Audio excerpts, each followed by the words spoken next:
శ్రీధర్ గారు మీ అంతర్దృష్టి అంటామా దాన్ని ఇంట్యూషన్ ఆ అంతర్గత దృష్టిని ఈ ప్రిడిక్షన్స్ కోసం మాత్రమే యూటిలైజ్ చేస్తున్నారా లేకపోతే what is the purpose of knowing it?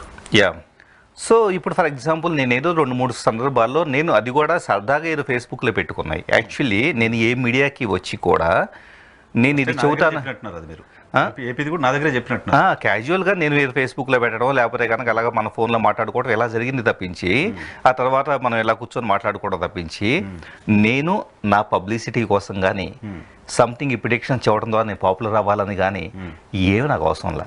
ఎందుకంటే ముఖ్యంగా నేను రోజుకు 2-3 గంటలు మెడిటేషన్ చేసుకుంటాను. సెకండ్ థింగ్ అహాన్ని ఇప్పుడు దాదాపు మీకు తెలుసు 20 years నుంచి కంప్యూటర్ ఎరా అని ఒక తెలుగు పత్రికనే సింగిల్ హ్యాండ్గా రన్ చేసిన వ్యక్తిని. ఇప్పుడు కొత్తగా నాకు పేరు రావాల్సింది లేదు. మోర్ దాన్ దట్ ఏంటంటే నేను టెక్నాలజీ డొమైన్ నుంచి టెక్నాలజీలో ఉంటే ఇప్పుడు ఆల్మోస్ట్ ఏంటంటే చాలా గొప్పగా ఉండొచ్చు.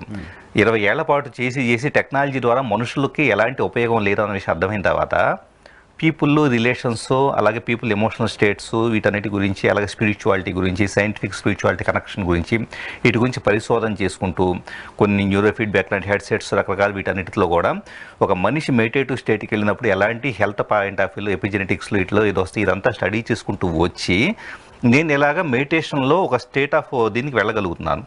దీనిని ఎప్పుడో సరదాగా నేను ఈ టైప్ రాయటం తప్పించి దీనివల్ల నాకు ప్రత్యేక ప్రయోజనం ఏది లేదు.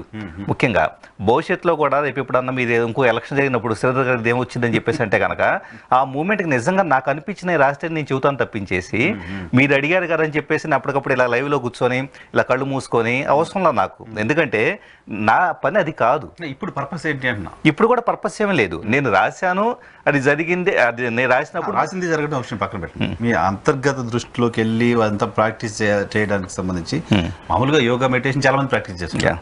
బట్ మీరు ఎక్స్ట్రీమ్ వెళ్ళిపోయారు. నాకు తెలిసి భారతదేశంలో అతి కొద్ది మందిలో మీరు ఒకరు ఉన్నారు ఆ స్థాయిలో ప్రాక్టీస్. అలా అనుకోలేమండి యాక్చువల్లీ. ఎందుకంటే ఎవరు సాధన వాళ్ళది అంత సీరియస్గా సాధన చేస్తున్నారు. ఏంటి పర్పస్ ఏంటి అన్న?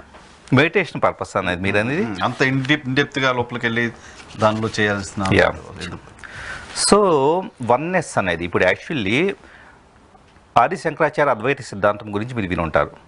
తెలీదు, విన్నాను. మీరు వేరు నేను వేరు అని చెప్పేసిన కాన్ఫ్లిక్ట్ దగ్గర నుంచే ప్రతి సమస్య వస్తూ ఉంది. ఇప్పుడు మీకు నచ్చినవి నాకు నచ్చవు, లేదా నాకు నచ్చినవి మీకు నచ్చవు. మీ ఆలోచనలో మీకు ఇష్టమైన పుస్తకాలు, మీకు ఇష్టమైన హీరోలు, లేకపోతే కనుక మీకు ఇష్టమైన ఫుడ్ ఎవ్రీథింగ్ చేంజ్ అయినప్పుడు నేను నిరంతరం ఏం చేస్తున్నాను, నా లైఫ్ నేను లీడ్ చేయడం పక్కన పెట్టేసి నేను మీతో స్ట్రగుల్ అవుతాను, ఫైట్ చేస్తూ ఉన్నాను. సో ఇదంతా ఎక్కడి నుంచి వస్తుందంటే కాన్ఫ్లిక్ట్ ఇట్ సెల్ఫ్ మన ఈగో నుంచి.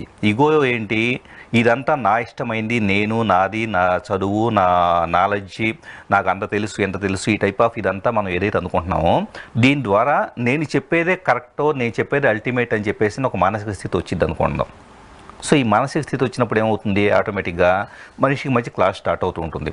సో ఇప్పుడు ఈ మెడిటేషన్ ప్రాక్టీస్లో ఏంటంటే శ్రీకృష్ణ భగవానుడు భగవద్గీతలో చెప్పబడినట్లు ఎక్కడైనా కూడా ప్రతిదీ కూడా కర్మ చేసుకుంటా వెళ్ళి తప్పించేసి దాని నుంచి ప్రతిఫలం ఆశించవద్దు అని చెప్పేసి అన్న దాంట్లో యూనివర్స్లో ఉండే ప్రతి జీవజాతులతో కానీ మనం అనుకుంటూ ఉంటాం మనుషులతో అని కాదు. యాక్చువల్లీ నేను మోస్ట్ ఆఫ్ ద టైం నేను నేచర్తో స్పెండ్ చేస్తాను. సో నేచర్లో కూర్చొని రకరకాల పక్షులను గమనించుకుంటూ వాటి energy manifestations, how they react to the external stimuli ఇదంతా గమనించుకుంటూ యూనివర్స్లో ఉన్న బ్యూటీని ఆస్వాదించడం మొదలుపెట్టినప్పుడు నిజంగా యాజ్ ఎ హ్యూమన్గా మనం ఎంత సఫర్ అవుతున్నాం అర్థం అవుతుంది.